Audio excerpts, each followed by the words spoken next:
Who ran quite well last week, had a box number 1 on that occasion. Now got to do it off box 8 with just, moderate early speed. So most probably makes her task difficult, but the dog like a Penzel now, who goes closer to the fence with that speed, certainly puts him into contention. So my numbers though, Jace, I settled on a Penzel number 3 on top. I just think the 3-race starts here at the track and distance is certainly an advantageous thing here in a maiden final. So I settled with him on top, being the quickest heat winner, and he has to reproduce what he did last week. Number 1 in for second, a greyhound who was well supported last week on debut and a quite comfortable winner by 9 lengths. For third, number 7, Urana Xavier, as we touched on, was well supported in early markets last week and done everything wrong, but still was able to win. And then for fourth, I put in number 8, Mapunga Scarlet, who done nothing wrong on debut. She just comes from box 1 in the heat out to box 8 here tonight. 3, 1, 7, 8, my numbers on the first. Never an easy contest to tear apart these maiden finals, but Nathan Rooney's landed on a Penzel, who was very good in his last start. Here at the Meadows on Silver Chief Night, that is the feature on tonight's card.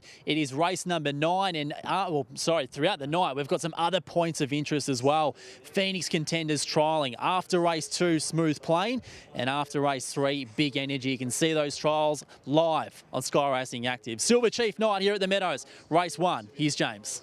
After race number 3, it'll be Big Energy in prep for the Phoenix here next week. Last one goes in. Set to go now, Jace. First on Silver Chief Night. Stand by.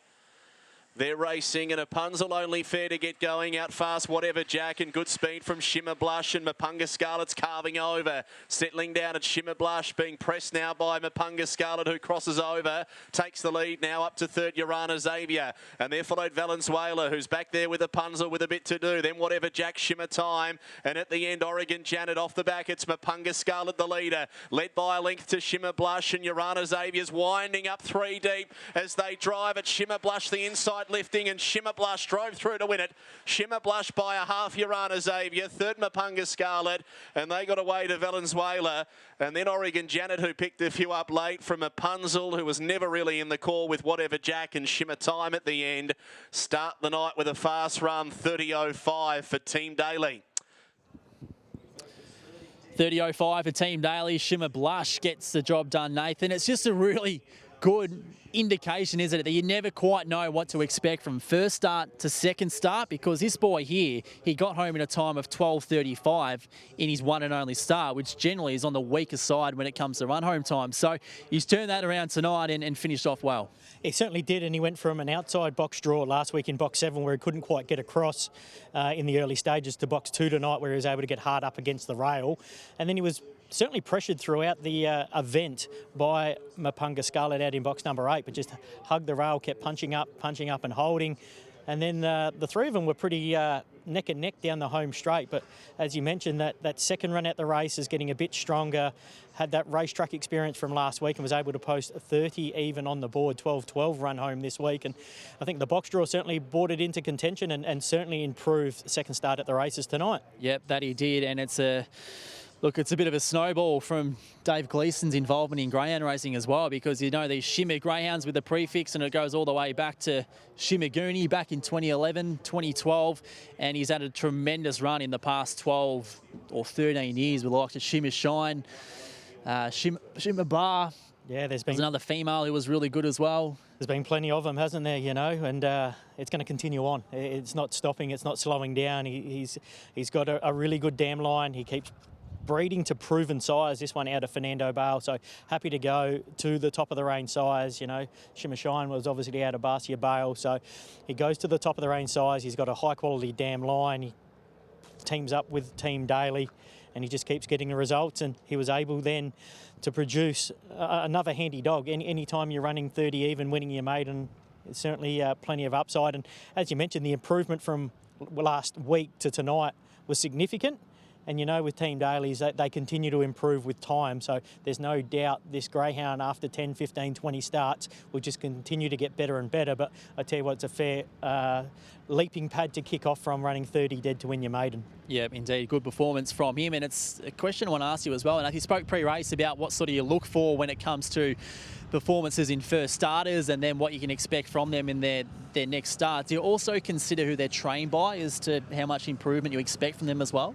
Yeah, of course. Obviously, the Daly kennel most probably would have bought the greyhound here for 1, maybe 2 looks, you know, where other trainers might have given their dogs a half a dozen look around the meadow. So, as I just touched on, their dogs improve with racing. They're most probably not screwed down, so to speak, as such when they kick them off, but they certainly improve over time, and this one has certainly shown that. So anytime Team Daly bring maidens to the metropolitan circuits in heats, I always put an asterisk next to them, because to me that gives you the opinion that they've got, you know, some sort of an opinion of the dog. Instead of just landing many at Ballarat in the first on a Wednesday night, something like that. Correct. You see, you know, half a dozen of them at the Meadows, you know, through the heats. You go, well, they're most probably the pick of the next crop coming through, and you keep an eye on them, and most probably a good success when they go back to that Ballarat on the Wednesday night against other dogs that have been racing there constantly. They, if they don't get the 2-turn racing right in the early stages, they do take them back to their local track and pinch off a couple of provincial wins before they come back to the metropolitan